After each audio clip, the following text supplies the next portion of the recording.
Good afternoon, everyone. Introduce myself. My name is Elsa Laura Maharani. Today, I would like to make a presentation on food processing technology from gadung tubers commodities in select physical and chemical characteristics of gadung tuber chips due to soaking time at various water flow rates.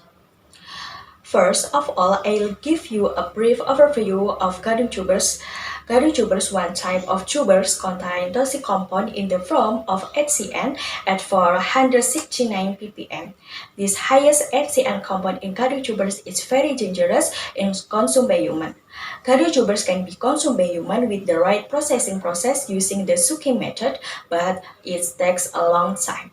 Therefore, a proper way of processing gadung is needed with a shorter time of continuous soaking using various water discharge and length of soaking time. Next, let's move on to the topic of testing method. The first is tool and material. The tools used in the test are analytical scale, frying pan, pot, large bag, color reader, and scope. The material used in the test are cutting tubers, wood ash, water, salt, and distilled water. Then the process of making cutting tuber chips can be seen in figure 1. The initial steps of making cutting tuber chips is done by preparing the cutting tubers. After the cutting tubers are ready, the tubers are peeled to remove the tuber peel. Then the peeled gadung is cut with a thickness of about 3 mm to increase the surface area of the gadung tubers and facilitates the processing process. The cut gadung tubers are fermented using 800 grams of wood ash for every 600 kilograms. After the chips were coated with a wood ash, the chips were allowed to sit for 12 hours to reduce the HCN content.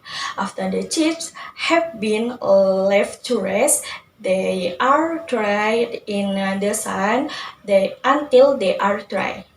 The chips were soaked using clean water to reduce the HCN content. After soaking, we clean the chips with water to remove any potential dirt. Then every 2 kg of wet chips, 2.7 liter of water and 3 grams of salt are added, and then the chips are cooked for 4 to 5 minutes. The purpose of boiling the chips is to add flavor and improve their texture.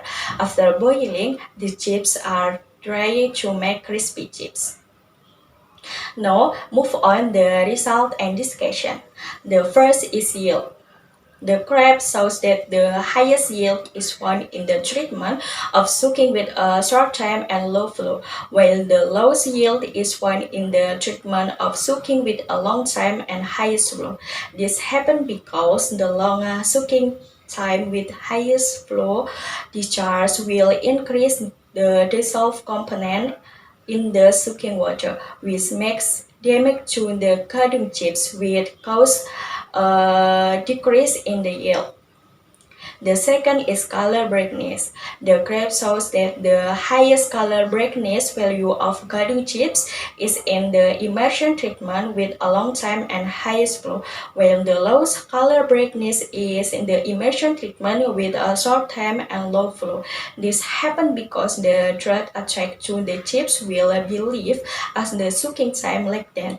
In addition, the highest water flow discharge will help erode the drug on the surface of the chips so that the color of the chips is brighter. Next is explanation of the chemical properties of the gadung chips analysis with is the HCN content. The graph shows that the longer the soaking time and the greater the water flow discharge will reduce the HCN content of gadung tuber chips caused by the HCN content in the slice of gadung tubers will be diffused so as to reduce the HCN content of gadung tuber chips. The next slide is the last slide of this presentation, which is the conclusion. The conclusion of the research is that the length of soaking and water flow rate significantly affect the physical and chemical characteristics of the chips. Increasing soaking time and water flow discharge will reduce yield content of garden chips but increase the brighter of the color of the chips.